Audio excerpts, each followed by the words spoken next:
Welcome to this week's lesson segment on Weekly Outdoor Plus. Jase Hintz here, going to give you guys your weekly tip.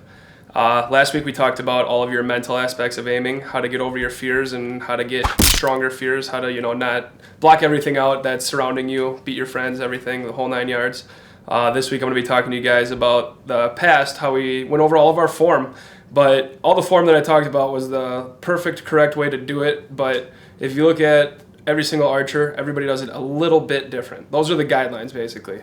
So this week we're going to talk about how you can critique certain parts to make you hold and aim steadier. First off, I'm going to be talking about your grip. We talked about how you need to have it on the outside of your lifeline towards your thumb, and you need to have it more up and out than anything. When you're adjusting that, you can work on going a little bit farther in towards your thumb, a little bit farther out, and a little bit more going from horizontal to vertical, figuring out where it's going to be more comfortable for you. When I'm doing this, you should be doing it at like 5 yards, aiming at a target that's nice and close, so you're not looking at all your monster big movements. You want it to be your smaller movements, so when it's your smaller movements, you'll be able to see little bits up, little bits down, if you're shaking fast or shaking slow. And that's the shaking and everything. That's when my dad was talking about stabilizers earlier in the episode. And if you adjust those a little bit, you'll slow down your shaking, slow down your movement. And this here will hopefully help you stop moving. All right, so adjust your grip in and out just a little bit, critiquing it up and down, left and right, horizontally, figuring out where you will be perfect for yourself. Don't do this at 20 yards, do it at 5. Watch that target move and see where you're truly moving. Don't worry about if it's sitting in the middle, because it's not gonna. All right, next we're going to talk about your front arm. That's a huge one. A lot of guys, like I taught you, should be barely bent, not as straight out as you can be, slight bend. I know a lot of guys that have been taught for a long time that shoot with a pretty solid bent arm here.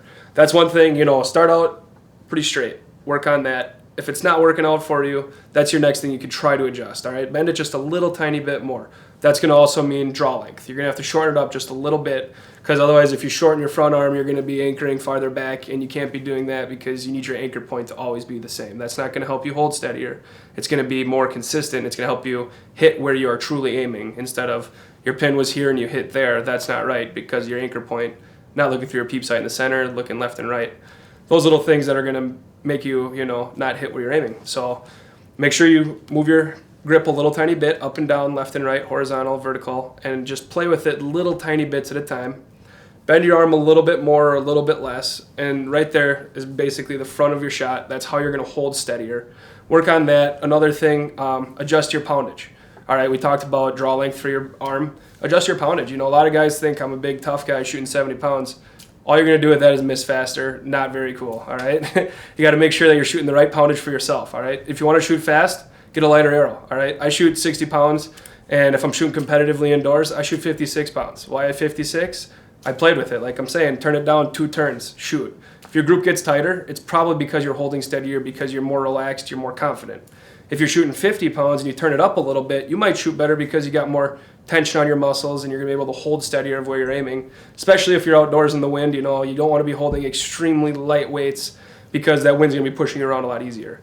All right, so little things to work on this week. Mess with your poundage, get it to where you hold the most steady.